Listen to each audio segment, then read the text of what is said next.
peut arriver. Un miracle. Pourquoi t'as choisi de faire ce boulot-là, toi? Si je fais journaliste, c'est évidemment pour être célèbre. Moi, je veux être connu. Tu sais pourquoi? Pour niquer les gonzesses. Quand t'es célèbre, tu niques plein de gonzesses. Et puis aussi, tu bouffes des trucs bien meilleurs qu'ici.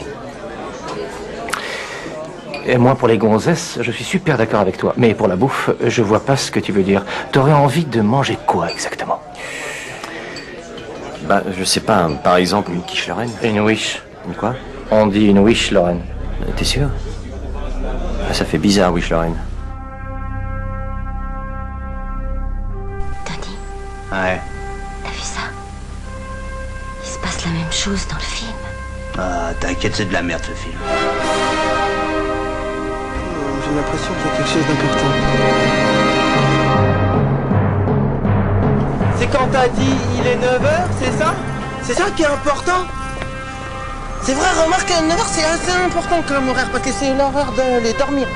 Remarque, une fois, je me souviens, il était couché vers minuit 10. Pourtant, moi j'étais fatigué après.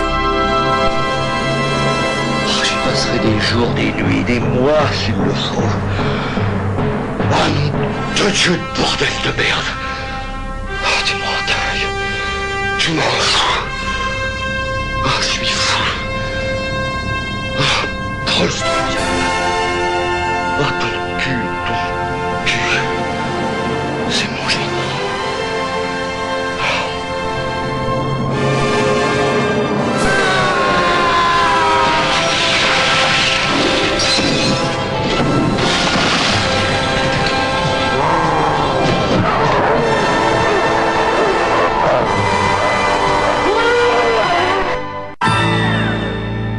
Bonjour et bienvenue, vous écoutez Le Cinéma est mort, l'émission nécrophile de Canal B qui va vous parler aujourd'hui de cinéma infiltré, non, de journalistes infiltrés dans le cinéma et dans d'autres domaines aussi accessoirement.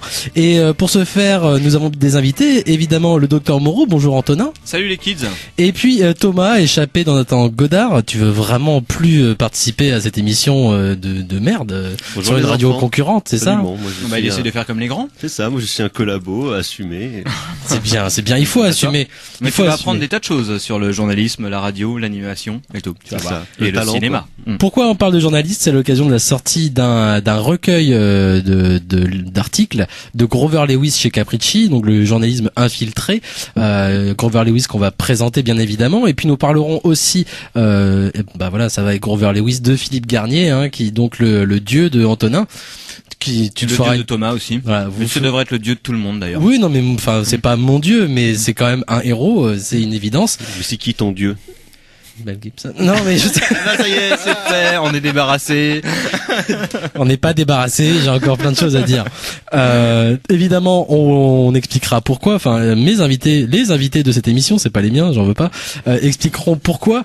On peut déjà, même avant de faire une première pause, de toute façon, présenter justement So Grover Lewis. C'était l'idée, on est d'accord. Pourquoi il est si important? Pourquoi Garnier? Il est si important pour Philippe Garnier aussi. Alors moi, j'ai juste la petite anecdote évidemment que lui a raconté sur la fin de sa vie. Grover Lewis qui est mort donc il y a 20 ans maintenant. Une anecdote qui pose les bases un peu, je pense, du personnage qui vient donc d'un bled paumé aux États-Unis. Il en parle aussi justement beaucoup dans ses articles. Et très jeune, je sais plus quel âge il avait exactement quand ses parents se sont entretués du coup dans un hôtel. Une dizaine d'années. Voilà, il était très jeune. Après, justement, dans la préface du bouquin, qui a écrit cette préface d'ailleurs, je ne sais plus, mais on explique, le bonhomme explique que c'est peut-être pas, les parents sont peut-être pas entretués, que finalement le grand-père qui était là a peut-être pris une arme pour justement tuer l'un des deux aussi, et qu'on sait pas. En tout cas, lui, tel qu'il l'a dit, Grover Lewis, à la fin de sa vie vraiment, c'est que ses parents sont entretués très jeunes. Après ça, il a eu beaucoup de maladies. C'était un bonhomme qui était à moitié aveugle. Et donc, il a été engagé par Rolling Stone Magazine, à l'époque où Rolling Stone Magazine faisait des choses un peu couillues quand même, et vraiment était justement dans le côté journaliste infiltré, où on est dedans, le journalisme gonzo. Hunter S. Thompson sera d'ailleurs un grand fan de Grove, et lui enverra des lettres plein que lui chérira aussi, parce qu'il chérissait toutes les lettres d'admirateurs qu'il pouvait recevoir. Et voilà, donc que le bouquin en question, donc de Grover Lewis, il n'y a pas que des articles de Rolling Stone, il y a aussi d'autres articles dont on parlera après. Est-ce que vous avez quelque chose à ajouter avant qu'on passe? C'est un petit peu aussi sur le journalisme freelance, quoi. Savoir que c'est un peu Garnier. C'est pas que Gonzo, parce que Gonzo, oui, non, enfin, je veux dire, freelance, c'est son statut économique, c'est que c'est des gens qui, voilà, avaient vraiment une sorte de, comme Garnier les appelle, c'était des graphomanes, des gens qui avaient vraiment envie d'écrire sur les États-Unis, un peu sur toute leur culture et les aspects des fois les plus cachés de leur culture, ou au contraire les trucs les plus évidents, et surtout d'écrire des très longs papiers là-dessus, et des gens qui ont un peu vendu leur plume à différentes publications. Grover Lewis a été Rolling Stone, dans laquelle il s'est pas mal fait connaître, et Garnier ça a été Libération, même si voilà, les deux ont écrit dans plusieurs autres publications, et c'est voilà un peu l'objet de cette émission, c'est de parler, voilà, vu qu'on parle d'habitude du cinéma qui est mort, là c'est un peu le journalisme qui est mort, parce que quand on lit des papiers tels que ceux de Grover Lewis ou de Philippe Garnier, on se dit que quand même c'est un peu la misère en ce moment en termes de journalisme de cinéma. On y reviendra, c'est que Philippe Garnier lui-même, alors c'est dommage qu'on n'ait pas pris cet extrait parce que j'ai pas bien travaillé, mais dans une interview justement, enfin dans une conférence où il présentait Grover Lewis, expliquait aussi pourquoi justement ce genre d'article aujourd'hui ne peut plus exister, et finalement aussi n'a peut-être plus d'intérêt à cause justement de l'évolution des médias, oui, et des informations dont tout le monde peut disposer, et en quoi aussi ces articles de Grover Lewis, comme sans le dire, mais comme ceux de Garnier aussi à une certaine époque, ont quelque chose d'absolument exceptionnel en fait, même si voilà aujourd'hui ça n'existe plus. On y reviendra plus précisément, mais après on peut parler d'un magazine comme SoFilm actuellement. Moi, j'ai toujours été étonné depuis le lancement de SoFilm, donc il y a 3 ans ou 2 ans, qu'il n'ait jamais fait appel à quelqu'un comme Philippe Garnier, par exemple. Alors peut-être qu'ils l'ont fait en même temps, mais je sais pas. En tout cas, c'est vraiment précisément d'un magazine comme SoFilm, c'est précisément le type de journaliste à qui on devrait faire appel, quoi. Et je pense que c'est ce qu'ils recherchent. La preuve, c'est que justement, il y a quelques mois, ils ont sorti un numéro justement spécial Peckinpah, et le seul un peu intérêt de ce numéro, c'était justement un des extraits du bouquin de Grover Lewis, puisque Grover Lewis s'était infiltré justement, enfin infiltré c'est un grand mot, mais infiltré sur le tournage de Guet-apens de Peckinpah, et c'est un des meilleurs articles sur le cinéma que moi j'ai pu lire depuis très très longtemps, et d'avoir voilà ce numéro de SoFilm, tu disais voilà c'était l'excuse même presque un peu pour justement donner un extrait de Grover Lewis, et c'est évidemment ce que tu peux rechercher dans un magazine de ce genre. Bah ce qui est terrible, c'est que oui, forcément dans le SoFilm, quand tu lis ça, tu te dis effectivement après tu peux pas lire les articles qu'il y a avant ou après, quoi. C'est que c'est d'un coup il y a un article qui est stylé, il y a un article qui est personnel, il y a un article qui est senti, il y a un article qui est hyper bien écrit, quoi, même s'il s'agit d'une traduction, il y a un article qui on va en parler aussi de complètement quelque chose, enfin voilà. Alors, est-ce on fait une petite pause, justement, on va s'écouter un morceau de Robert Mitchum. Pourquoi? Parce que, justement, un des articles les plus connus de Grover, c'est sur le tournage des Amis d'Eddie Coyle, un article qui s'appelait, c'est quoi le nom de l'article déjà, justement? Beyond the Fucked Up Line. Voilà, merde, je trouve ça superbe. Au-delà de la ligne de la merde. Voilà. Et l'introduction de l'article est merveilleuse. Donc, un film avec Robert Mitchum, qui était censé être son grand rôle, justement, Robert Mitchum. Un film qui a été un échec, quand même, un peu. On va s'écouter ça avec des extraits de la dernière séance, on expliquera pourquoi, et puis de Fat City aussi, et on se retrouve juste après pour parler de Grover Lewis. First time I watered a horse at this tank was more than 40 years ago.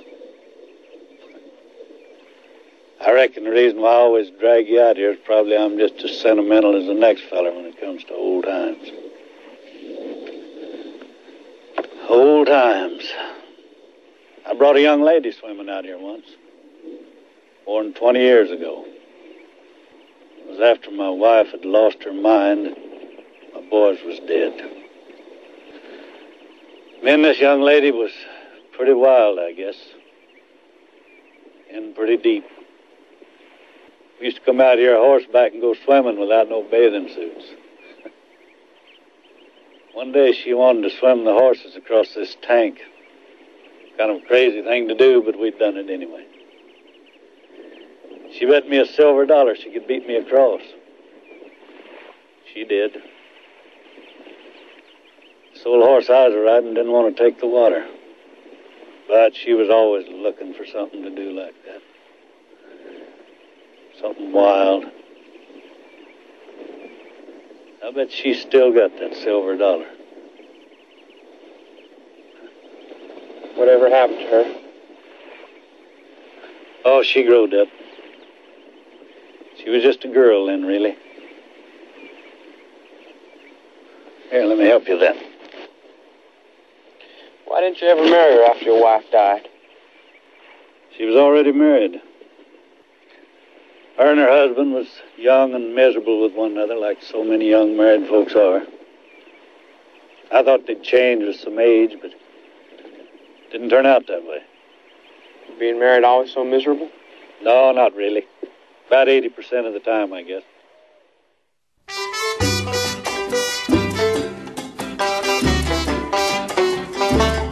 If you want to be happy, live in a king's life. Never make a pretty woman your wife. If you want to be happy, live in a king's life. Never make a pretty woman your wife. Now all you have to do is just what I say, and then you may be jolly, merry and gay.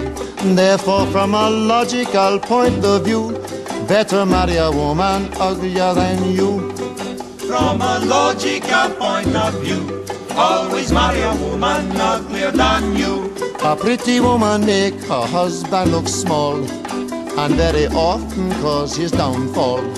Soon as she married there and then she start to do the things that will break your heart. And when you think that she is belonging to you, she's calling somebody else to do. Man, from a logical point of view, better marry a woman uglier than you. From a logical point of view, always marry a woman uglier than you. But did you make an ugly woman your wife, you can be sure you will be happy in all your life.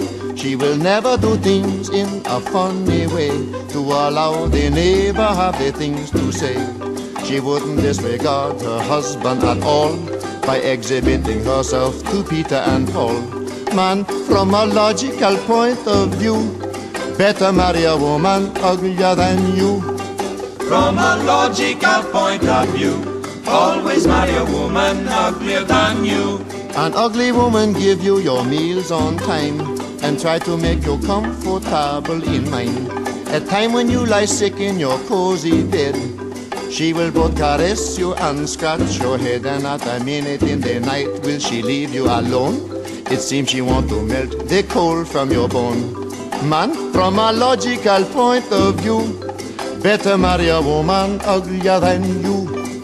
From a logical point of view, always marry a woman uglier than you. If a man that's not your friend say that you have no taste, marry an ugly woman above disgrace.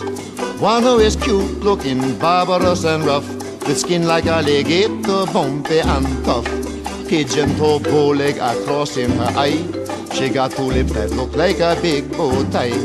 Boy, from a logical point of view, better marry a woman uglier than you.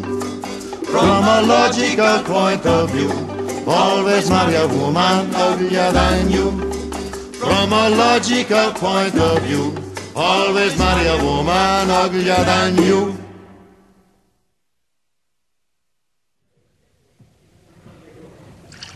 J'aimerais ça te lever le matin pour être à sa place.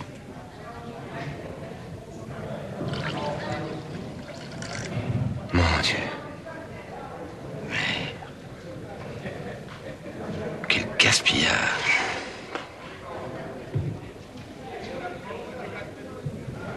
T'es même pas encore sur les rails que la vie te mène au dépotoir en ligne directe. C'est peut-être ça le bonheur. Peut-être qu'on nage tous dans le bonheur.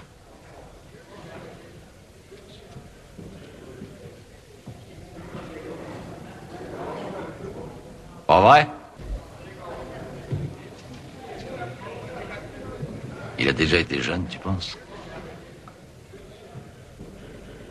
Non. Bah, va savoir. Bon, eh ben, faut que j'y aille. Annie, reste un peu, histoire de parler. D'accord.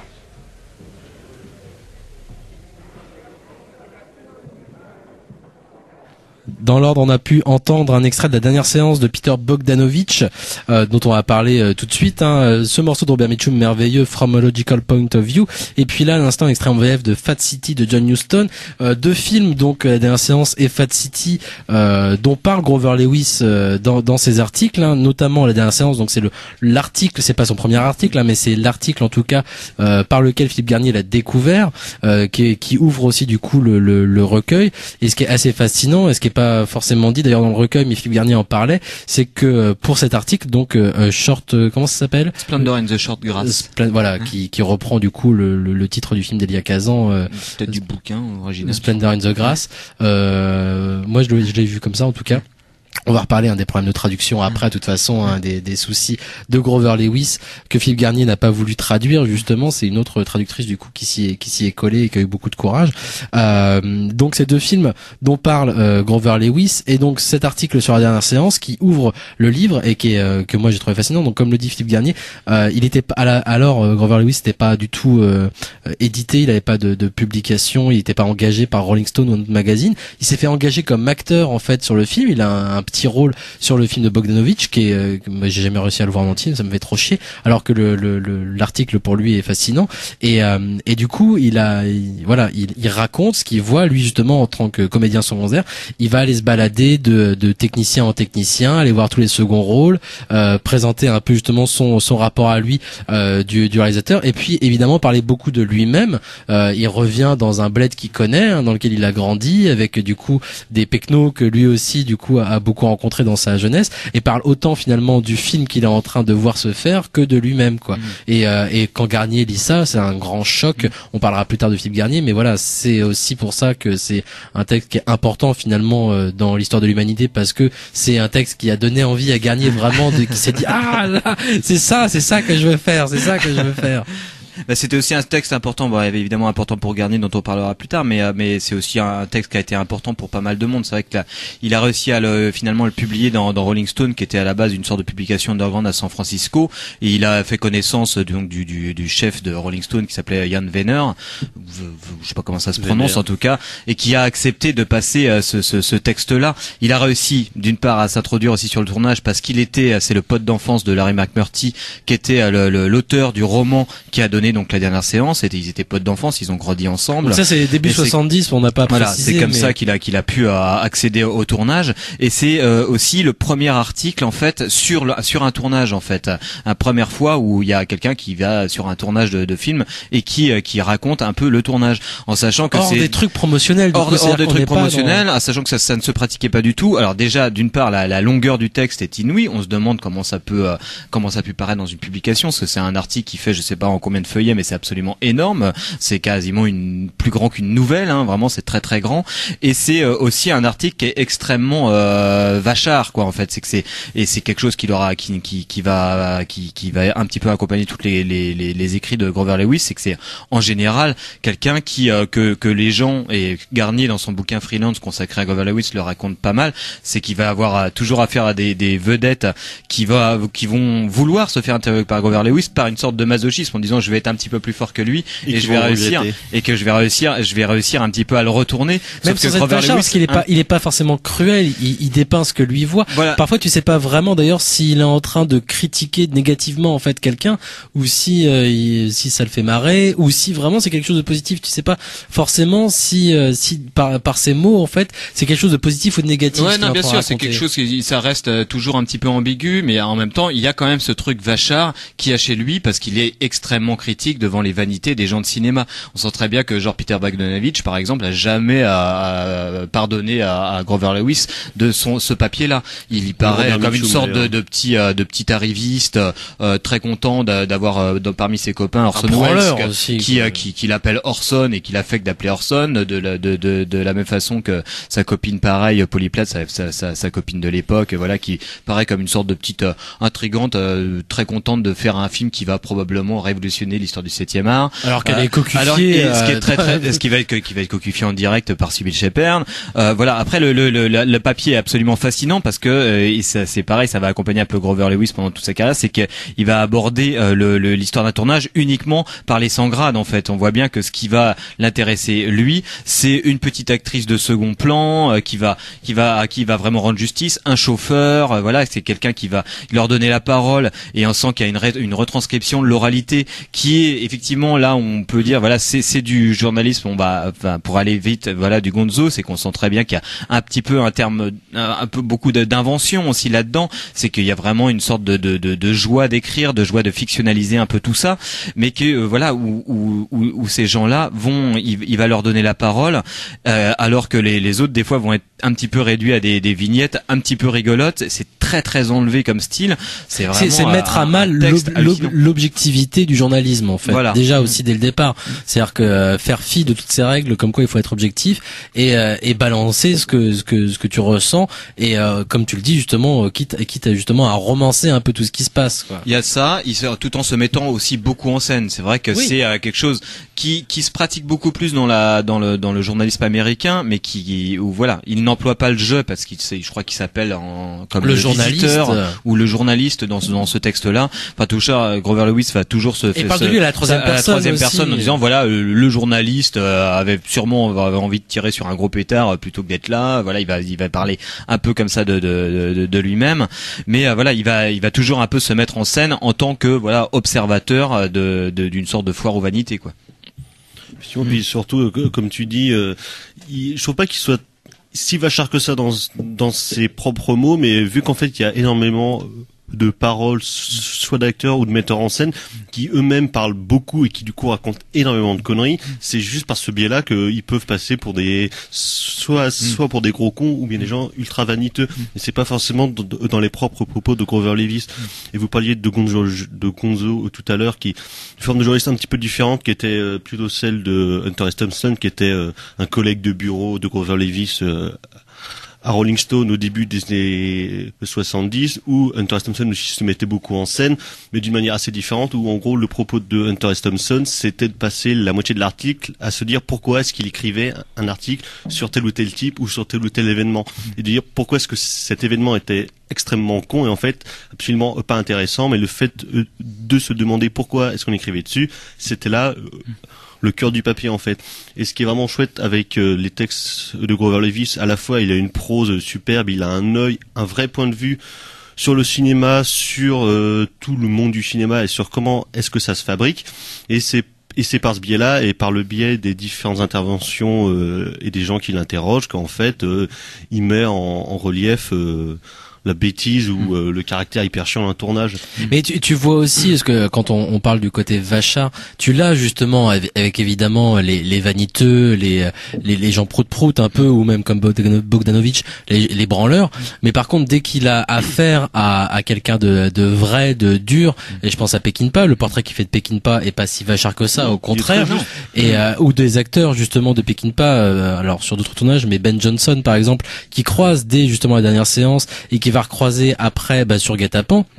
Le portrait qu'il fait de ces gens-là, justement, est super tendre, et tu sens vraiment une affection du bonhomme pour les sales caractères, justement, les gens qui ont une réputation de merde, et lui, là, pour le coup, ça va lui plaire, et il va vraiment prendre le contre-pied de ça à chaque fois. Et ça, moi, son texte sur Guet-apens, justement, et le portrait, le mini-portrait qu'il va faire de Peckinpah, parce que finalement, il passe un temps fou à raconter ce qui va se passer, des seconds rôles, la mise en place d'une scène, tout ça, et ça va se terminer vraiment avec la rencontre avec Peckinpah qui apparaît assez courte, mais sauf que cette rencontre où tu vois Peckinpah, je crois qu'il va chercher une glace pour une petite fille ou un truc comme ça, voilà, il en fait justement un portrait extrêmement tendre en fait, et c'est extrêmement touchant. Ouais, parce que c'est vraiment le truc qui revient à la fois dans ses propos et dans presque tous les propos des gens qui l'interrogent sur Sam Peckinpah, c'est que c'est un vrai enculé, mais il est absolument génial parce qu'il est hyper gentil.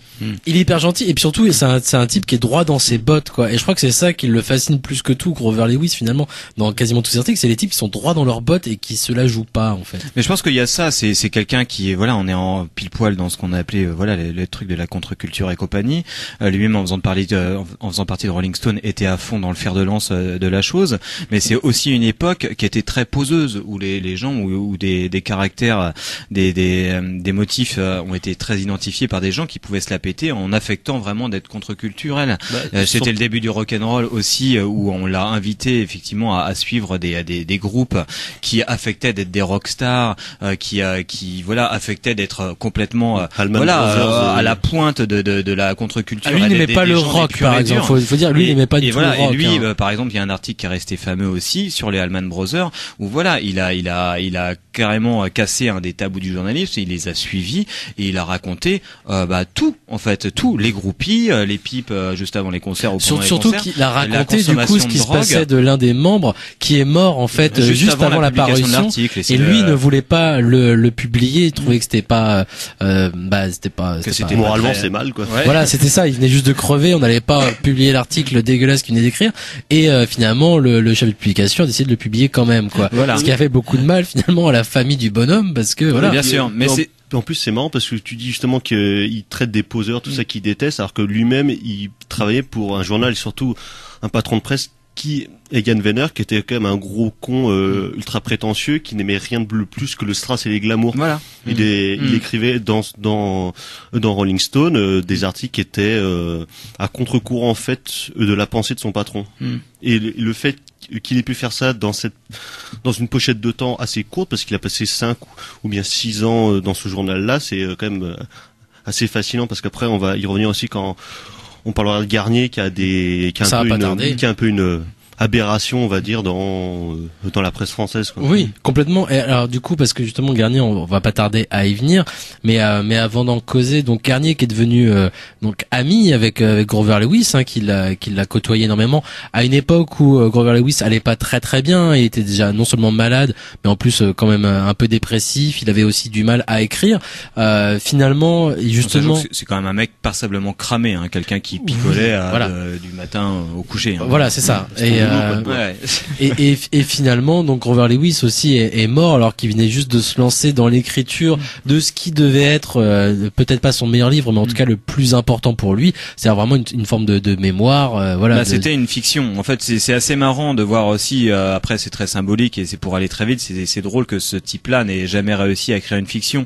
Et c'est quelque chose dont Garnier parle aussi dans le bouquin qu'il lui a consacré. C'est que au bout d'un moment, c'est des gens, c'est des journalistes. Et on sent bien que dans leur bouquin, des fois, t'as presque l'impression de lire une fiction, tellement c'est bien écrit. C'est ce que dit Garnier dans un entretien, justement, il est incapable de faire une seule fiction parce que c'est chiant. Et en fait, ils reprennent à leur compte ce que disait William Faulkner, que toute fiction est plus faible que la forme du journalisme, que la vraie fiction et les vraies choses de création intéressantes se passent dans la presse. Une fiction pure, en fait, c'est chiant à écrire. Mais oui, c'est chiant à écrire, et je pense qu'il avait besoin aussi d'avoir ce regard objectif, ce regard du journaliste, et ce qui fait que son bouquin finalement il l'a jamais fini. Mais parce qu'il est mort aussi, parce qu'apparemment il était parti. Voilà, justement, il y a des extraits. Le début du livre est dans le Cinéma Infiltré, le bouquin édité par Capricci, voilà. Parce qu'en fait, comme tous les grands noms de la presse américaine, ils avaient la volonté d'écrire le grand roman américain qu'ils n'ont jamais réussi à faire, comme Hunter S. Thompson avait voulu le faire avant de se tirer une balle dans la bouche en 2005. Voilà. Alors pour finir vite fait sur donc le Cinéma Infiltré, donc il parle pour rappeler un peu les films sur qui traitent, donc il y a Guet-apens, enfin c'est donc l'article qu'on a pu voir dans le SoFilm pour ceux qui lisent SoFilm. Il y a aussi cet article incroyable sur le Friends of Eddie Coyle, donc Beyond the Fucked Up Line, qui est un article absolument dément où voilà Grover Lewis court après l'interview de Mitchum, et Mitchum s'échappe jusqu'à ce qu'il réussisse à le choper à un moment, et aux grandes dames de Mitchum qui lui reprochera pareil toute sa vie en disant que voilà, il a menti, tout ce que Grover Lewis a raconté, c'est une invention. Mais surtout que le fait que Mitchum a quand même la langue extrêmement bien pendue et qu'il a fait beaucoup de saloperies c'est ça, avec plein de jeunes filles pendant sa vie. Mais voilà, après c'est pas Vachard, c'est que c'est juste qu'il retranscrit ses paroles. Garnier atteste de la véracité totale parce que Garnier a pu entendre les bandes de l'enregistrement, et voilà, c'est Mitchum qui avec qui sort de de baiser deux petites pépettes, deux petites groupies, et qui raconte des choses absolument improbables, de ses frasques alcooliques, ou de son pote qui lui raconte comment il a surpris Mitchum avec les couilles de Mitchum prises dans les dents d'un Rottweiler, des trucs absolument déments. L'article est incroyable. On a aussi Peter Boyle, donc l'acteur qu'on voit dans Taxi Driver,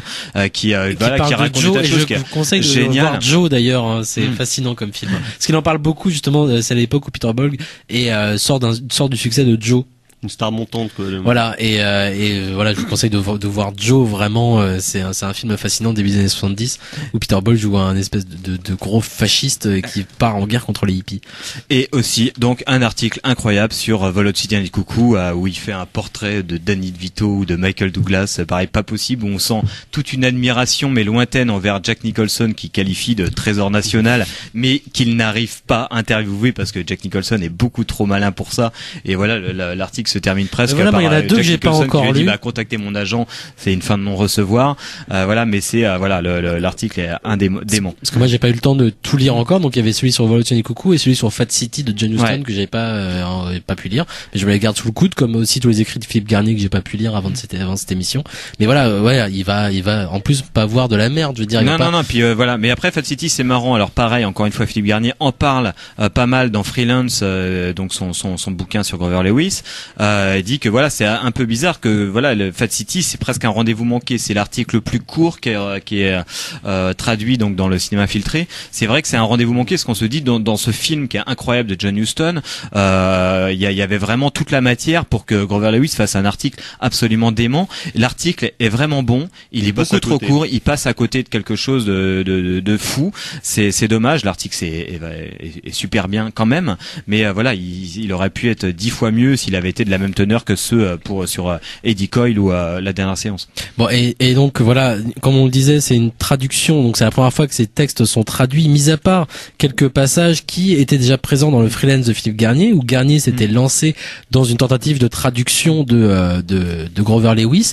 Garnier qui justement à l'occasion de la sortie, parce qu'aujourd'hui Garnier écrit aussi dans les Arocs, on va parler du bonhomme après, mais et dans sa chronique du bouquin de Grover Lewis dans les Arocs, explique qu'il est content que quelqu'un ait eu le courage en fait de traduire ses écrits, parce que lui il a jamais eu, alors que lui-même est traducteur. Ça c'est pareil, on va y revenir, mais voilà, c'est quand même une très bonne chose, même si évidemment des fois lui-même revient d'ailleurs dans sa chronique des Arocs sur 2 ou 3 petites erreurs quand même de traduction qu'il aimait pas trop, mais en disant voilà, c'est quand même merveilleux que quelqu'un ait eu le courage de se lancer là-dedans et de traduire ses articles, parce que c'est vrai que si du coup Garnier lui, je pense qu'il se disait, si moi je le fais pas, personne ne le fera, et si quelqu'un l'a fait, donc c'est quand même une très très bonne chose. Mais a priori d'ailleurs ils ont contacté Garnier pour le traduire avant, et il a décliné l'offre. Voilà.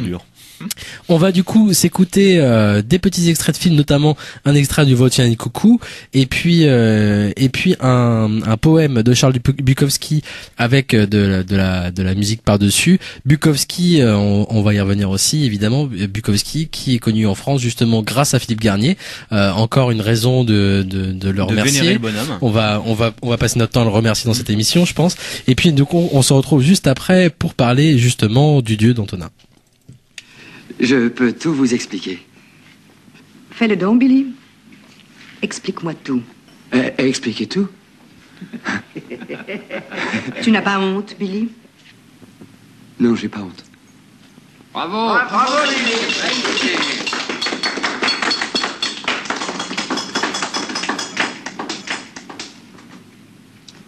Une chose m'inquiète profondément, Billy.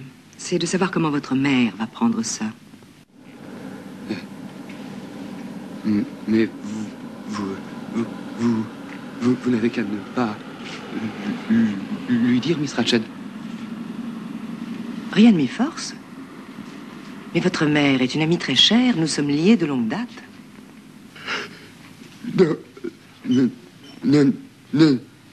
dites rien à ma Vous ne croyez mère. pas que vous auriez pu y réfléchir avant d'emmener cette femme dans cette chambre?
a radio with guts.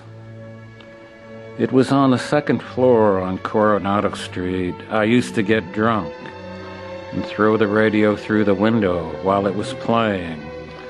And of course it would break the glass in the window, and the radio would sit out there on the roof, still playing. And I'd tell my woman, "Ah, what a marvelous radio." The next morning I'd take the window off the hinges and carry it down the street to the glass man, who would put in another pane. I kept throwing that radio through the window each time I got drunk, and it would sit out there on the roof, still playing. A magic radio, a radio with guts. And each morning I take the window back to the glass man. I don't remember how it ended exactly, though I do remember we finally moved out. There was a woman downstairs who worked in the garden in her bathing suit, and her husband complained he couldn't sleep nights because of me. So we moved out, and in the next place, I either forgot to throw the radio out the window, or I didn't feel like it anymore. I do remember missing the woman who worked in the garden in her bathing suit. She really dug with that trowel, and she put her behind up in the air.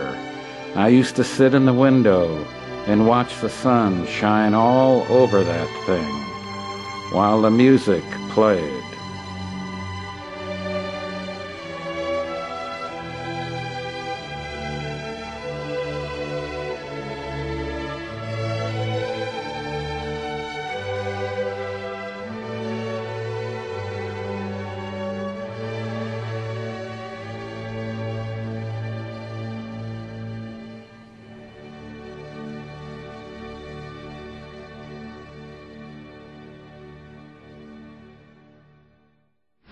Alors vous travaillez donc de nouveau avec John Cassavetes.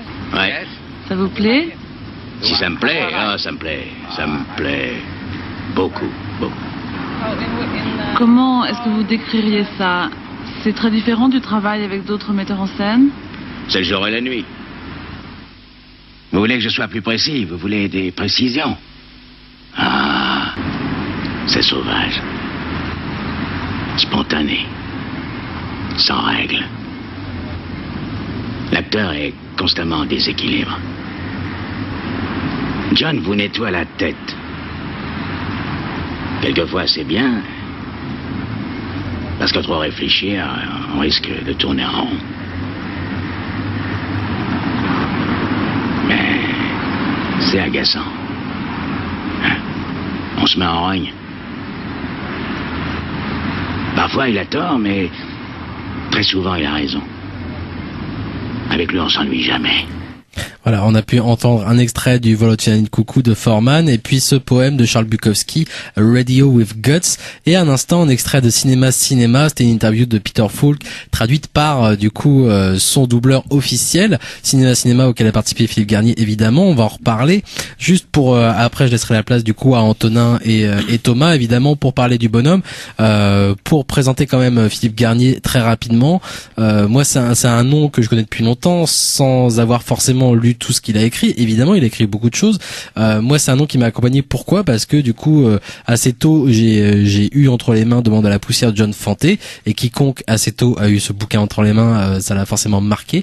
Et on pouvait y lire du coup le nom de Philippe Garnier, puisque c'est lui qui a traduit ce roman de Fante, comme d'autres de Fante, et qui a aussi du coup traduit pour la première fois Bukowski aussi en France pour son roman du facteur, du postier. Sachant qu'il a découvert John Fante par Bukowski qui disait que son influence principale, en tout cas un de ses grands chocs littéraires, celui qui avait fait pleurer, c'était John Fante, sachant que personne ne se rappelait de John Fante, voilà, quasiment. Le seul bonhomme qui l'a fait pleurer, et ça c'est justement pour ça que Demande à la poussière, c'est un bouquin merveilleux, parce que la préface est écrite par Bukowski justement, et où il explique que voilà, la seule fois où depuis que j'ai lu Demande à la poussière, j'ai arrêté de lire de la fiction. Voilà. Voilà, pour tous ceux qui n'ont jamais lu Demande à la poussière de John Fante, évidemment, c'est un bouquin absolument incroyable, comme tous les fantés, mais commencez par celui-là. Il y a un film aussi, hein.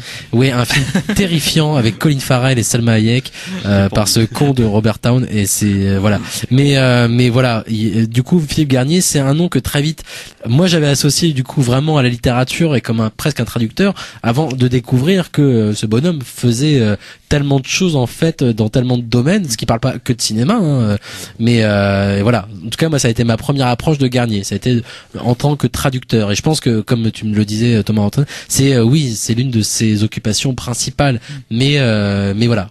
Je vous laisse du coup justement présenter moi, pour, ce qu'il a pu faire d'autre. Parlez-moi comment j'avais découvert Garnier. C'était donc il a beaucoup officié dans Libération. Moi je me souviens que quand j'étais jeune, quand j'ouvrais le Libération de mon papa et de ma maman, qui étaient des sales gauchistes, donc qui achetaient Libération à la grande époque, c'était c'était toujours marquant en fait. Enfin j'ai assez vite identifié cette signature là. Tu t'ouvrais Libé, tu tombais sur un article improbable, et c'était toujours signé par ce même type qui était donc le correspondant à Los Angeles de Libération, vit aux États-Unis du coup depuis les années 70. Voilà, c'est un Français évidemment, voilà, un mec qui vient du Havre, me semble-t-il, qui a commencé dans la presse en écrivant une lettre d'insulte à Rock'n'Folk, voilà, Rock'n'Folk à l'époque où c'était plus un magazine tenu par des mecs de jazz, je crois, je sais plus, mais voilà. Par des magazines de jazz, il a envoyé une lettre d'insulte au rédacteur chef de l'époque qui était par un go, et du coup il lui a dit plutôt que nous insulter, viens écrire pour le magazine. Et donc il a écrit à Rock et Folk en France pendant 3-4 ans, où il s'emmerdait parce qu'il aime pas la France, et il a eu la chance de pouvoir partir aux USA pour devenir le correspondant de Rock et Folk, où il a écrit des articles aussi très longs, à la fois sur la musique mais sur des trucs qui n'avaient rien à voir, et il a eu la chance que ces choses-là se fasse paraître, quoi. Donc c'était plus de manière plus large sur toute la culture américaine de l'époque, quoi. Ouais, c'est quelqu'un qui a été aussi connu pour ça, parce que même à Rock'n'Folk, au bout d'un moment, on pouvait tomber.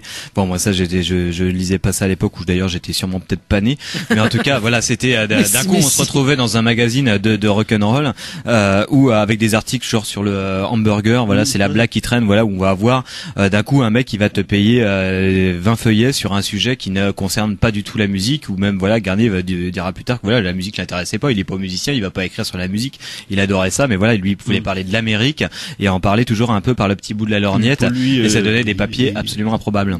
Il peut pas parler de la musique parce qu'il dit qu'il est pas musicien, puis qu'il connaît absolument rien en termes d'histoire musicale ou en termes de technique, mais il peut parler des gens qui font la musique, et, voilà. Et du coup par là il peut parler d'autres choses, quoi.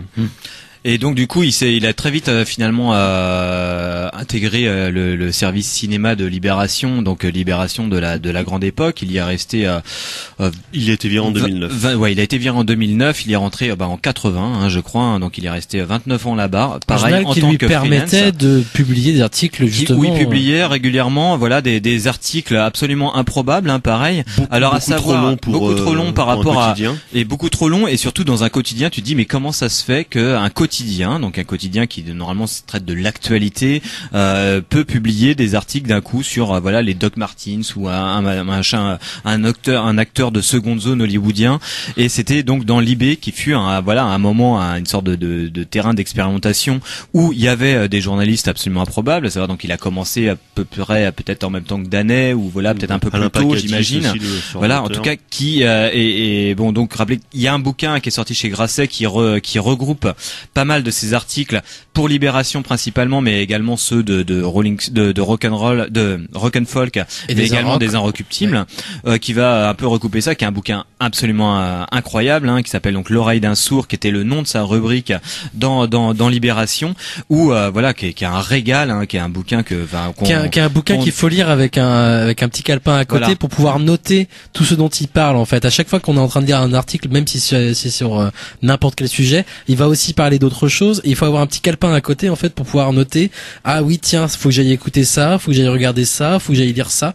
Et lire un article de Garnier, ça pousse à la curiosité en fait. C'est un type qui ça crève les yeux quand tu es en train de lire ces articles. C'est un type qui est extrêmement curieux en fait de tous les sujets, et qui te pousse à être curieux aussi. C'est ce que moi j'aime le plus chez le bonhomme. Et il te donne envie d'aller voir, lire, écouter tellement de choses en fait, que ça en devient presque un moment. Tu fais une pause pause. Moi, c'est pour ça que l'oreille d'un sourd, par exemple, je l'ai pas encore lu en entier. Je le garde tout le coude. À chaque fois que j'ouvre une page, je suis en train de noter plein de trucs. Il faut que j'aille lire ça, voir ça, écouter ça, quoi. C'est incroyable pour ça, quoi. C'est une mine d'or. C'est un type qui va aller déterrer, ou en tout cas qui va justement pousser des types que personne ne connaît. Et ça a été le cas avec plein d'écrivains ou de cinéastes.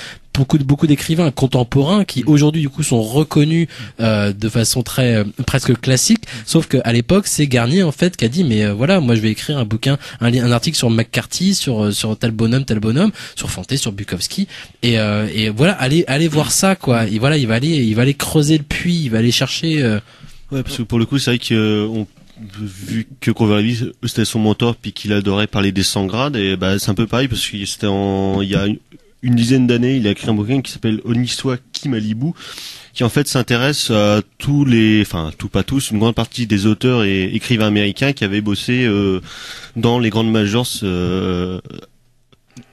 aux USA, donc du coup qui étaient sous contrat. Où là, pareil, il y a les 3/4 des gens, on les connaît absolument pas, alors qu'ils ont écrit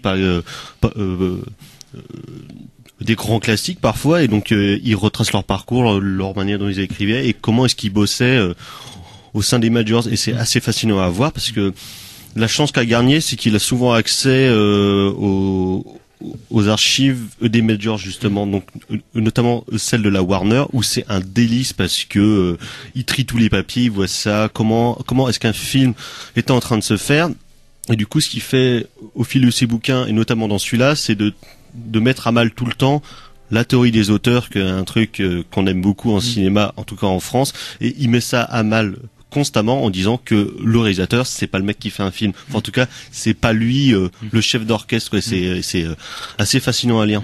Ouais, c'est quelque chose qu'il a toujours accompagné, et c'est vrai que et pour parler un peu du style de Garnier, c'est quelqu'un qui, pareil à la manière donc du journalisme américain, va mettre la subjectivité un petit peu au centre. C'est quelqu'un où c'était toujours bizarre pareil, c'était ce qui m'avait aussi marqué en lisant Libération, c'était quelqu'un qui pouvait utiliser le jeu, quelqu'un qui arrivait à qui se mettait en scène, mais où le travail d'investigation journalistique était personnifié, c'est-à-dire c'est quelqu'un qui parlait de sa propre investigation, quelqu'un qui mettait sa subjectivité ou son travail d'enquête journalistique au centre, et quelqu'un qui, pareil, donnait a toujours fait ça, en tout cas dans beaucoup de ses bouquins, de ses bonus DVD, de ses bouquins qui sont des bonus DVD maintenant chez Wildside, quelqu'un qui va mettre la subjectivité de la personne qui raconte quelque chose. Donc il va y avoir une sorte de faisceau de subjectivité qui va raconter quelque chose. C'est quelque chose qui est très précieux dans son travail, où on sent que il va donner, il va toujours privilégier le témoignage de quelqu'un sur son sujet d'enquête. Je pense par exemple au bouquin génial, la biographie qu'il a fait de David Goudis, qui est donc un écrivain de romans noirs dont on savait très peu de choses, et auquel il a consacré une biographie bourrée de trous, parce que finalement il a pas non plus trouvé tant de choses que ça, mais où il va aller chercher tous les gens qui l'ont connu, où on voit bien que son plaisir, c'est de donner la parole à des gens sur le ressenti qu'ils ont pu avoir, et tout ça pour mettre toujours, comme tu le disais, mettre à mal un peu l'image qu'on va avoir. C'est vrai que c'est toujours, comme tu disais, sa marotte, c'est un petit peu de combattre un peu l'auteurisme d'une part à la française, c'est-à-dire ce sur quoi la cinéphilie c'est fondé, c'est-à-dire comme l'ont fait les mecs de la nouvelle vague. Fritz Lang, John Ford, Howard Hawks choisissaient tout, c'était les auteurs. Il fallait le faire à une époque. Il a fallu que ces gens-là passent par cette sorte d'abus total, de dire que ces gens-là faisaient absolument tout sur leur film, c'était eux qui décidaient tout de A jusqu'à Z. Il a fallu en passer par là, sauf que c'était mettre à mal la dimension collective de la création cinématographique. Et lui, justement, par tout le réseau qui s'est au fur et à mesure fait dans le milieu de Los Angeles, chez les collectionneurs, chez toutes les banques d'archives, chez toutes les bibliothèques, et chez tous les réseaux des collectionneurs qui ont chez eux tous les mémos, toutes les lettres échangées entre les différents producteurs et les différents agents et compagnie, a réussi il réussit à se frayer un chemin là-dedans pour créer voilà une sorte de contre-histoire du cinéma. C'est particulièrement voyant dans ce qu'il occupe une bonne part du temps, sûrement maintenant, où j'espère que ça va continuer encore. C'est ces trucs incroyables, ces DVD incroyables qui paraissent donc chez Wildside. Ça a été d'abord la collection Classics Confidential. Il a écrit des bouquins sur Tourneur, sur Jacques Tourneur pour Nightfall, qui est une adaptation de Goodies. Il y avait eu sur André de Tos, La Chevauchée des Bannis, où il va vraiment plonger dans l'histoire du film à travers toutes les archives, les mémos échangés entre les différents producteurs, les trajets des scénarios, en sachant que l'adaptation reste une de ses marottes. C'est quelqu'un qui va aller également lire si jamais le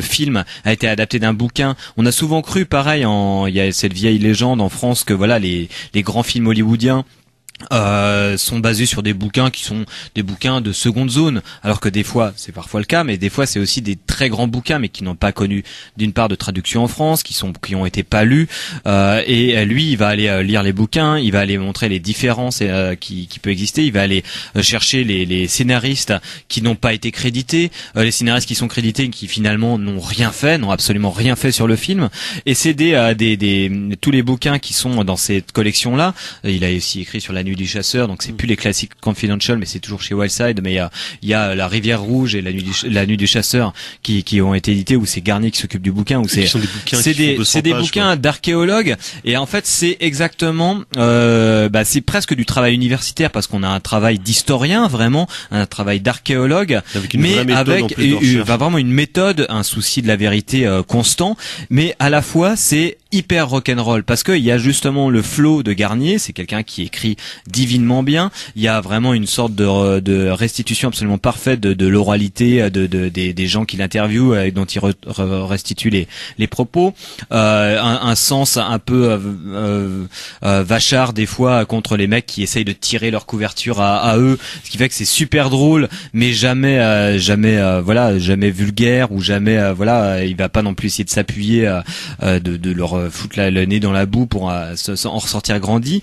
Il y a quelque chose qui est vraiment un plaisir à lire, et toujours ce flow d'une histoire, de lui qui se met en scène en tant que il se met pas en scène vraiment, c'est pas vraiment le terme, mais il va raconter son enquête, comment il est allé trouver ce type-là, comment c'était rigolo les circonstances où il a pu rencontrer ce type-là dans telle petite cafétéria américaine. Ils sont un peu construits comme des polars en fait. Voilà, il y a un peu de ces enquêtes. Et ce qui est vraiment intéressant, c'est qu'effectivement il est pas du tout dans un truc d'écriture hyper objectif. Effectivement, il se met en scène, il met le jeu, mais sans être non plus un truc prétentieux. Et par ce biais-là, ce qu'il essaye de faire, c'est une objectivité justement des propos.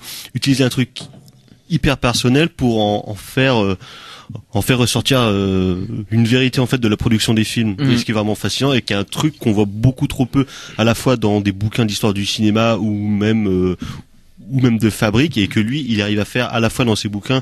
Ils sont pas nombreux, il y en a une dizaine je pense, un truc comme ça, et encore plus dans ses livres pour les DVD. Alors l'autre chose dont on n'a pas parlé, c'est un truc qu'il a aussi fait du coup pour l'émission Cinéma. On a pu entendre des extraits, et justement cette célèbre émission Cinéma qui est quand même une mine d'or. Alors il y a un gros coffret qui était sorti il y a quelques années, où justement ça compilait un peu, mais il n'y a pas tout là-dedans. On peut en trouver aussi beaucoup sur internet, et lui et lui justement tu parlais de Goodies tout à l'heure, justement on avait déjà dans Cinéma Philippe Garnier qui va aux États-Unis aller rechercher ou aller interviewer des gens. Et moi je sais que ce matin avant de faire l'émission, j'ai par exemple été voir l'interview de Dean Stockwell, donc le célèbre Dean Stockwell de Code Quantum, qui est une star depuis 49 quand même. Il a commencé ses carrières à l'âge de 7 ans, et des Oscars. Voilà, et voilà, il a fait une interview de Dean Stockwell sur une plage à Malibu qui est absolument merveilleuse, et j'ai l'impression que personne d'autre en fait n'a été faire cette interview. C'est-à-dire qu'il a quelque chose d'exceptionnel aussi là-dedans, c'est qu'il va aller chercher ces gens, même s'ils sont connus. C'est le cas de Dean Stockwell, même si aujourd'hui son nom ne dit pas forcément en France en tout cas quelque chose, mais ils sont connus quand même, quoi. Et lui il va faire cette démarche aussi. Il a ce côté justement, voilà, c'est ce qu'on a déjà dit, mais voilà, d'y aller en fait. En fait ils ont souvent raconté ça, mais c'est vrai que Cinéma c'est la dernière émission de cinéma, et bonne émission de cinéma, voire très très bonne. Une émission qui était une émission de Claude Ventura et Anand Dreux, je crois, produit en tout cas par c'est Claude Ventura, où voilà, ils se sont retrouvés aussi au moment où ils ont mis en branle cette émission-là, au moment où tous ces mecs étaient en train de canner, quoi, qui est vraiment l'objet de fascination et d'intérêt de Garnier principalement, c'est-à-dire voilà, c'est la tout fin le du grand cinéma, Hollywood, quoi. Ouais, la fin du grand Hollywood, et surtout sous l'angle de la série B, voilà, de la petite histoire, à savoir que c'est un peu pareil que Grover Lewis, c'est des gens qui étaient absolument, dont la marotte c'est le western et le film noir, et voilà tout ce qui pouvait être série B sur le cinéma populaire de série B. Et voilà, cinéma, ils sont arrivés à, voilà, ils allaient de temps en temps, c'était pas une émission qui ne concernait que le cinéma américain, mais voilà, la partie américaine était gérée par Garnier, qui menait les interviews avec Claude et Claude Ventura filmait, en sachant que c'était une émission qui voulait lui-même faire du cinéma, une émission extrêmement bien en scène avec des interviews souvent très courtes qui voulaient raconter une histoire, et donc ils ont réussi à choper les derniers propos souvent de gens qui allaient canner très peu de temps après. Aldo Ray ou des gens comme ça. Aldo Ray, plein d'acteurs de seconde zone, d'acteurs un peu oubliés, et c'est absolument fascinant. Il va falloir mettre fin à cette émission. Alors évidemment, Grover Lewis, il faut le lire, et comme on le disait, donc Philippe Garnier, donc le cinéma dont on parlait, ce gros coffret est sorti donc du coup en DVD il y a quelques années. Il est trouvable très très facilement. On peut en voir beaucoup des extraits de cinéma aussi sur internet. Il suffit de taper Philippe Garnier déjà et on tombe dessus.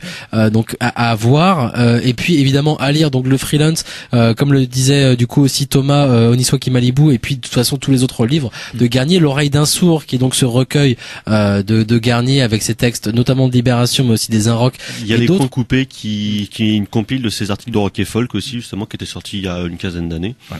Donc tout ça malheureusement on aurait pu continuer encore, on a passé trop de temps sur Grover, je suis désolé les amis, pour pouvoir tout dire sur Philippe Garnier, mais considérez bien que c'est donc le dieu d'Antonin. Et puis ce dimanche le 1er mars, Canal B investit les champs libres. Il y aura plein d'animations, il y aura plein de photos, et il y aura aussi des blind tests et des cadeaux à gagner toute l'après-midi. Nous on sera là-bas, et puis on fera du blind test avec de la radio dedans. Voilà. On va faire du blind test à la chaîne, comme une usine à saucisses. Voilà, on est en mode blind test. Usine. Ouais. Merci évidemment Thomas d'être venu. Merci à vous. D'avoir abandonné tes losers d'amis de Antonin Godard. Non mais merci. Dès mardi prochain. Antonin Godard, c'est sur RCR, c'est tous les mardis à 20h je crois. De 19h à 20h. Ah ouais, bon, écoutez RCR à partir de 20h le mardi, pas avant. Et merci Antonin. Non, pas l'émission d'après, elle est horrible. Merci Antonin d'être venu, et on va se quitter avec un extrait de Cinéma justement, une interview de Sterling Hayden. Ah ouais. Qui était complètement oublié, et justement que Garnier a été voir alors que Hayden justement il écrivait des romans, tout ça. Encore une fois, c'est disponible sur le coffret DVD de Cinéma. Il faut absolument voir, parce que déjà, rien qu'au son, c'est vraiment fort, mais alors de voir la gueule de Sterling Hayden sur sa terrasse, qui parle de Malibu son comme un scooter et tout, c'est incroyable. On se retrouve très bientôt. Ciao. Bisous. Ciao. You have nothing but bad memories of Hollywood? No, I have some good memories. But, not as good as most people who work in the business, because I was never really a part of the business. I lived down there, for quite a while. I lived down in San Pedro on a schooner, and then I remember in '49 I got a chance to work in a picture called Asphalt Jungle, which you may have heard of, with John Huston. And my agent said, "Hey, look, kid, if you're serious about being an actor, you better move up into town here." Huh? So I went up to Mandeville Canyon and rented a house. Marilyn Monroe lived there later. And then I lived in different houses around L.A., always renting. Huh? She was in Asphalt Jungle, was she? That was her first film, I believe, her first primary film. Huh? I remember the day she came on the set, yeah. It stopped business. Everything stopped. Do you consider Asphalt Jungle your first real part? I mean, It was the first time I really took it seriously, because I sort of did a funny thing. Unlike anybody that you or anybody might ever talk to. I started up near the top and worked my way down. Usually you start down here and you work up. I started in 1940 at Paramount with Madeleine Carroll, became my first wife, Fred McMurray, big picture called Virginia. Technicolor, da-da-da-da-da-da. And I didn't know my ass from my elbow.